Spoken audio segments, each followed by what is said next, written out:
Bonjour, nous sommes ravis de vous retrouver pour un nouvel éco-geste. Aujourd'hui, nous allons nous intéresser au gel hydroalcoolique. Alors, il faut savoir que d'après l'OMS, le lavage des mains réduit le risque de contracter des infections comme le coronavirus de 50 à 65%. Donc, on comprend bien pourquoi ce geste barrière est absolument indispensable pour nous permettre de peut-être passer à côté de ce virus.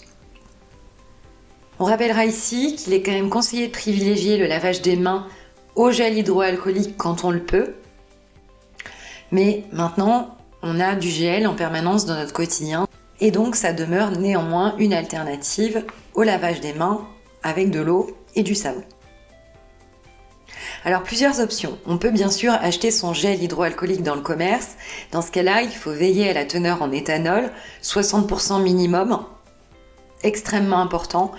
Le produit doit également porter la norme EN 14476. Ils doivent présenter sur l'étiquette l'une des deux mentions suivantes, virucide ou élimine les virus. Alors au moment où on avait besoin de se procurer ce gel et qu'on en manquait parfois, certains d'entre nous se sont peut-être intéressés à la façon de le produire nous-mêmes. Il se trouve que l'OMS a publié sa recette, entre guillemets, l'a rendue publique.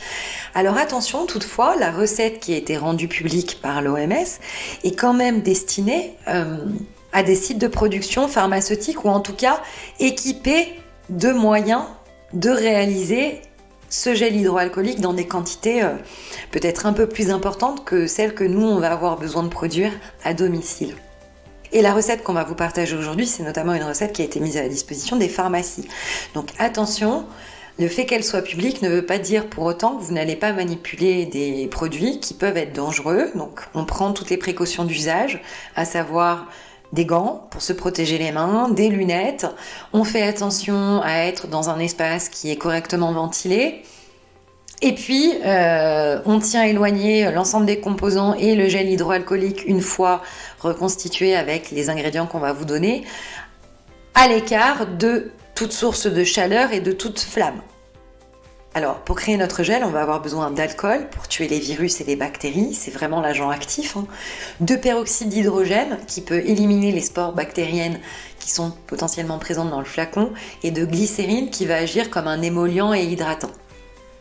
Alors, pour réaliser ce gel, il va falloir se munir d'un certain nombre d'ingrédients. Premièrement, un récipient gradué jusqu'à 1 litre et un bécher.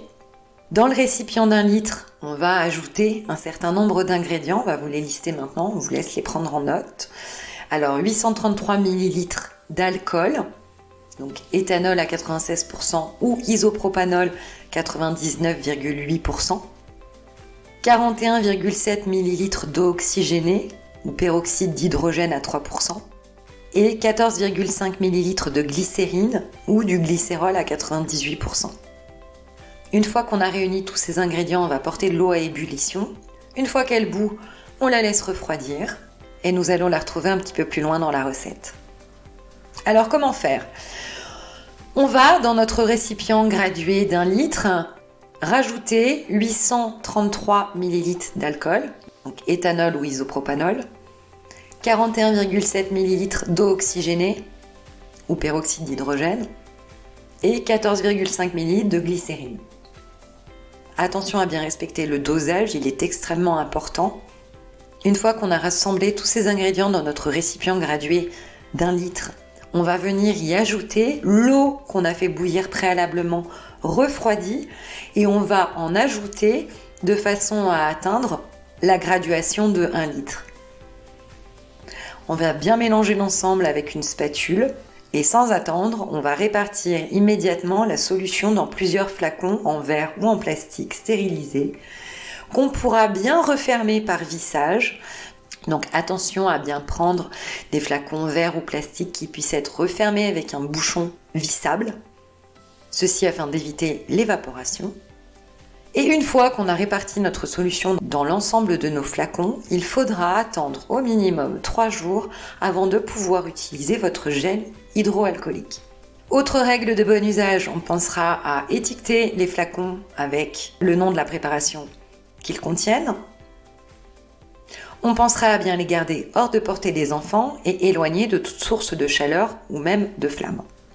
Et enfin, dernière recommandation, donc les 3 jours passés, vous pouvez enfin utiliser votre gel hydroalcoolique. On ne le répétera jamais assez, mais soyons généreux. N'oublions ni les espaces entre les doigts, ni les poignets, ni le bout des doigts, ni le pouce. Comme le dit Michel Simès, qu'on aime beaucoup, si le fait de nous frictionner avec du gel nous demande moins d'une trentaine de secondes, c'est que nous avons bâclé la cérémonie. Voilà. Donc on vous laisse méditer sur cette belle parole. On pense à bien remplir la paume de la main avec la solution et à frictionner toutes les surfaces de la main jusqu'à ce que la peau soit sèche. On vous souhaite une très bonne journée et on vous retrouve demain pour un nouvel éco-geste.